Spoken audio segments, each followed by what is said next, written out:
Yo minasan, chapter 69 Record of Ragnarok telah rilis dengan judul Kepakan Lalat, di mana judul kali ini merupakan kisi-kisi bahwa Beelzebub lah yang menguasai pertarungan dan lebih unggul dibandingkan dengan Tesla.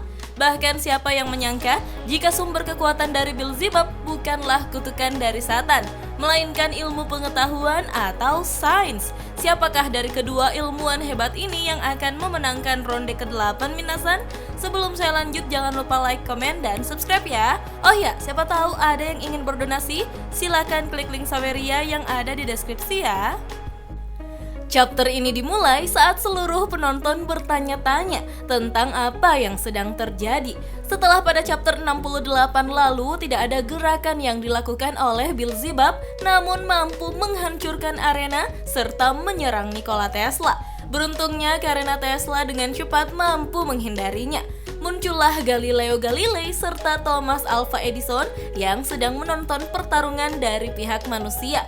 Kedua tokoh bersejarah sebagai tombak ilmu pengetahuan umat manusia ini memberikan pendapat bahwa penampilan Beelzebub sebagai dewa dunia bawah yang sangat dibenci karena kutukan Satan yang melekat padanya itu mampu mengecoh, namun apa yang dilakukannya adalah hasil dari hukum fisika sederhana alias getaran. Sementara itu di sisi dewa, Ares dan Hermes yang berada di ruang VIP dibuat terkejut dengan Beelzebub yang memakai getaran sebagai senjatanya. Ares sebagai dewa perang yang taunya bertarung adalah adu jotos itu sama sekali tidak mengetahui apa gunanya getaran yang dijadikan sebagai senjata.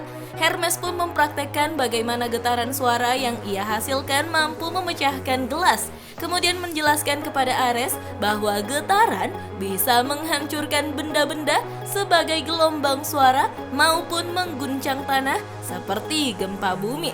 Kembali ke pertarungan antara Beelzebub dan Tesla. Kali ini Beelzebub yang tidak ingin lama-lama menghabiskan waktunya untuk bertarung di Valhalla pun maju untuk menyerang Tesla. Tangan kirinya yang memegang tongkat tak dipakainya untuk bertarung, melainkan ia memakai tangan sebelah kanannya yang sepertinya sudah dilapisi dengan kekuatan getaran untuk melukai Tesla.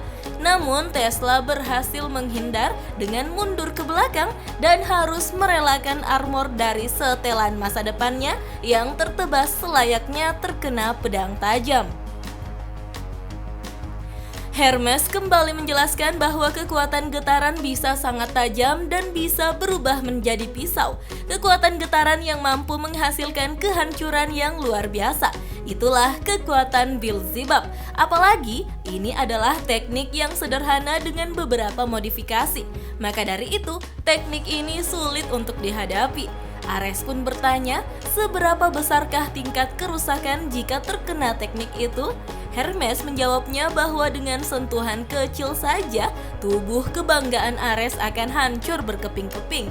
Ares pun membayangkan tubuhnya hancur dan langsung ketakutan. Di sisi lain, Adamas dan Zeus berdiskusi melihat Beelzebub yang memperlihatkan sebagian kecil dari kemampuannya. Adamas yang telah diselamatkan oleh Beelzebub justru merasa kesal melihatnya. Zeus berpendapat bahwa ini adalah hal yang langka. Beelzebub juga tidak seburuk seperti yang mereka kira. Adamas menatap Beelzebub sambil berkata jika keberadaan Hades sangatlah berarti untuk pria kesepian seperti Beelzebub. Hades adalah satu-satunya yang bisa Beelzebub andalkan. Tesla akhirnya mengerti setelah mengamati armornya yang terkena serangan bahwa prinsip pemotongan yang dilakukan oleh Beelzebub mirip dengan kekuatan ultrasonik, sehingga armor masa depannya dapat dengan mudah terpotong dengan frekuensi yang tinggi atau lebih tepatnya frekuensi alami. Tesla lalu berkata bahwa kekuatan Beelzebub sangatlah besar.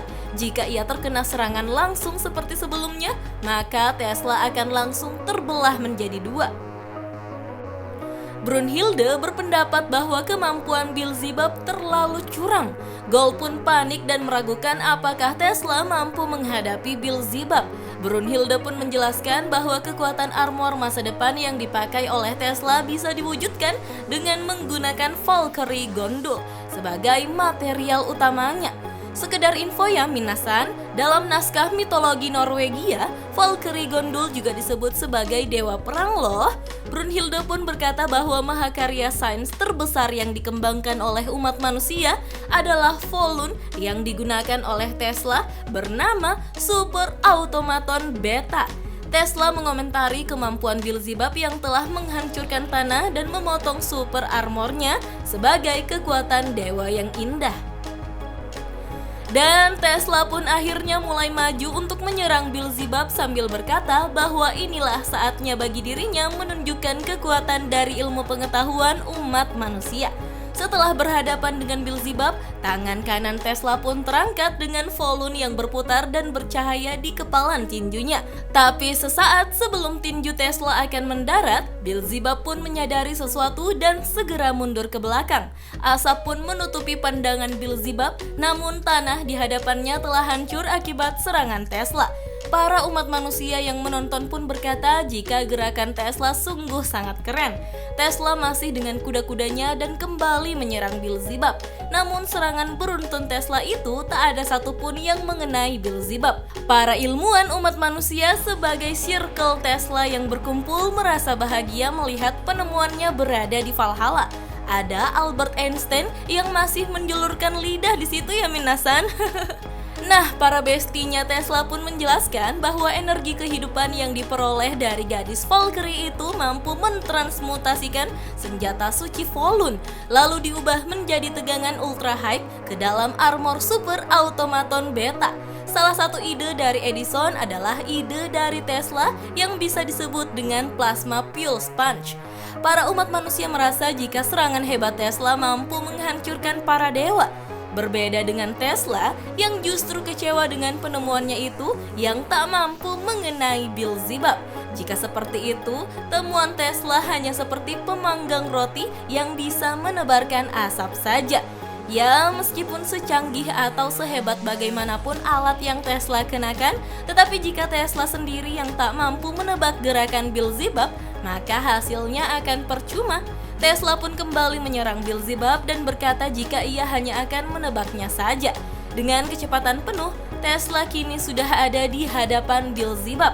Sekali lagi, ia menggunakan tangan kanannya untuk meninju Beelzebub. Tetapi lagi-lagi, Beelzebub mampu menghindari serangan Tesla. Kali ini Beelzebub merasa ada yang aneh, karena tak ada energi yang dilepaskan oleh serangan Tesla. Tesla yang bercahaya pun melakukan gerakan di mana tangan kanannya mengepal untuk meninju Beelzebub dan tangan kirinya terbuka seperti sedang menarik energi yang berada di sekitarnya. Sekarang Beelzebub dikejutkan dengan gerakan Tesla yang semakin cepat. Dan akhirnya tinju Tesla berhasil didaratkan langsung di tubuh atas Beelzebub. Serangan ini bernama Plasma Pulse Jet Punch. Dalam sekejap, Valhalla tertutupi oleh asap sehingga semua orang penasaran dengan apa yang terjadi. Apakah benar Beelzebub terkena serangan Tesla? Tiba-tiba saja kepulan asap itu menghilang dan Tesla terlihat kebingungan dengan volunnya yang berhenti berputar. Rupanya Beelzebub tidak hanya menghindar saja, ia melakukan sesuatu untuk melindungi dirinya dengan menggunakan getaran yang berasal dari kepala tengkorak yang menjadi tongkatnya. Teknik Beelzebub bernama Sorat Samek, gerbang neraka. Tesla terlihat kegirangan dengan berkata jika serangannya dihentikan oleh sebuah dinding getaran milik Beelzebub. Tetapi Beelzebub masih serius seperti biasanya dan berkata, "Apakah ini batasanmu?" Beelzebub lalu mulai menyerang agar Tesla secepatnya hancur. Beelzebub mengeluarkan sorat Vav Fallen Angel di mana lalat raksasa muncul di belakangnya. Mulut lalat raksasa itu terbuka dan akan mengeluarkan serangan. Melihat itu, armor bagian belakang Tesla bersinar dan energi yang besar mengalir di kedua tangannya. Tesla berkata jika sains itu adalah ilmu yang tak terbatas. Kali ini, keduanya pun saling menyerang. Tesla dengan Plasma Pulse Punch dan Beelzebub dengan dinding getaran seperti gura-gura Nomi. Beelzebub pun terlihat semakin menyeramkan saat ia meningkatkan kekuatan getarannya. Terlihat Tesla yang mulai panik minasan. Gelombang getaran raksasa pun berada di hadapan Tesla. Semua orang yang berada di Valhalla terkejut melihatnya. Gelombang getaran raksasa itu pun menghantam Tesla. Dalam sekejap, kekuatan besar ini menutupi Valhalla. Saat kepulan asap menghilang, kita bisa melihat lantai Valhalla yang hancur dan Tesla yang berlutut sambil menunduk. Saat Tesla mengangkat kepalanya, rupanya kepalanya telah berdarah dan Volun yang berada di tangan kanannya mulai rusak minasan. Beelzebub yang berdiri di hadapan Tesla pun berkata, "Dipikir-pikir, kau juga tidak bisa ya?" Maksud dari Beelzebub adalah Tesla yang tidak bisa membunuhnya minasan.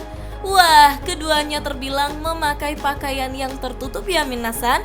Jadi, teori aurat masih sulit dibuktikan untuk pertarungan yang diungguli oleh Beelzebub ini. Entah mengapa, saya sih ada di pihak Beelzebub minasan. Soalnya dia ganteng. Maksud saya, dia memiliki alasan kuat untuk menghancurkan umat manusia. Ia yang tidak menerima Hades dikalahkan begitu saja. Sementara Tesla yang menurut saya terkesan hanya modal pamer alat saja tanpa memiliki kekuatan dari dalam dirinya sendiri jika dibandingkan dengan petarung dari pihak manusia lain.